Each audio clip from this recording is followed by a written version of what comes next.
आज Doubtnut app download करें। Doubtnut पर अपने सभी गणित, रसायन विज्ञान, भौतिक विज्ञान और जीव विज्ञान के डाउट्स का करो सफाया। बस प्रश्न की फोटो खींचो, एक ही प्रश्न को क्रॉप करो और तुरंत वीडियो सोल्यूशन पाओ। अभी डाउनलोड करें। हेलो एवरीवन, हमें क्वेश्चन दिया गया है निम्नलिखित बीजीय व्यंजक की पहचान एक पदीय, द्विपदीय अथवा त्रिपदीय के रूप में कीजिए। हमें बीजीय व्यंजक दिया हुआ है 4/7 गुणा y। ठीक है, तो देखो हम जानते हैं कि बीजीय व्यंजक कई प्रकार के होते हैं, जैसे कि बीजीय व्यंजक हमारा एक पदी भी होता है, द्विपदी भी होता है, त्रिपदी भी होता है अथवा बहुपदी होता है। तो इनका मतलब क्या होता है, तो देखो इनका मतलब समझें तो बेसिकली एक पदीय बीजीय व्यंजक से हमारा तात्पर्य यह होता है कि उस बीजीय व्यंजक में केवल कितना पद हो, केवल एक ही पद हो। ठीक है ना, केवल एक पद हो, ये हम जानते हैं।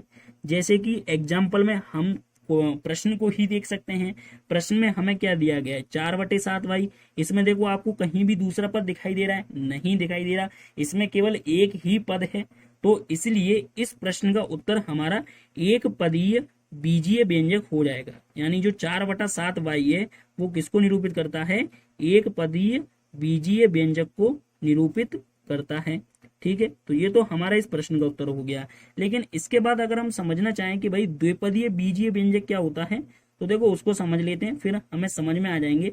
हम नाम से ही समझ सकते हैं। जैसे द्विपदीय बीजीय व्यंजक यानी इसमें हमारे दो पद होने चाहिए, केवल दो पद हों। ठीक है ना, पर लेकिन हमारे जो दोनों पद हैं ना वो असमान होने चाहिए। ठीक है ना, असमान का मतलब ये होता है कि ना तो हम उनको जोड़ सकते, ना ही हम उनको घटा सकते। जैसे कि मान लो कि मैंने बोल दिया z+7, तो देखो z हमारा एक चर राशि है और 7 हमारी एक अचर राशि है। तो ना तो हम इनको जोड़ सकते, ना ही हम इनको घटा सकते। तो ये हमारा एक द्विपदीय बीजीय व्यंजक होगा। अगर मैं आपसे कहूं x+x, तो देखो ये हमारा बीजीय व्यंजक तो है, ठीक है, पर लेकिन इसमें समान पद हैं, x भी समान पद और ये भी समान पद, क्योंकि उनके गुणनखंड समान हैं। तो अब हम इनका योग कर सकते हैं, इसको हम 2x के बराबर लिख सकते हैं।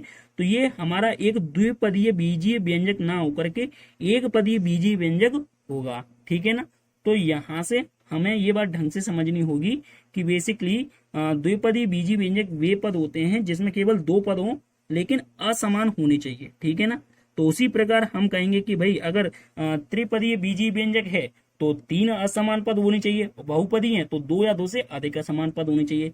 हमारे प्रश्न का उत्तर तो वही हमें मिल गया था कि भाई अपना प्रश्न का उत्तर क्या है, एक पदीय बीजीय व्यंजक। धन्यवाद।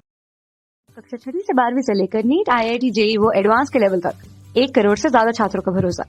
आज ही डाउनलोड करें डाउटनेट ऐप या व्हाट्सएप करें अपने सारे डाउट्स 8400 400 400 पर।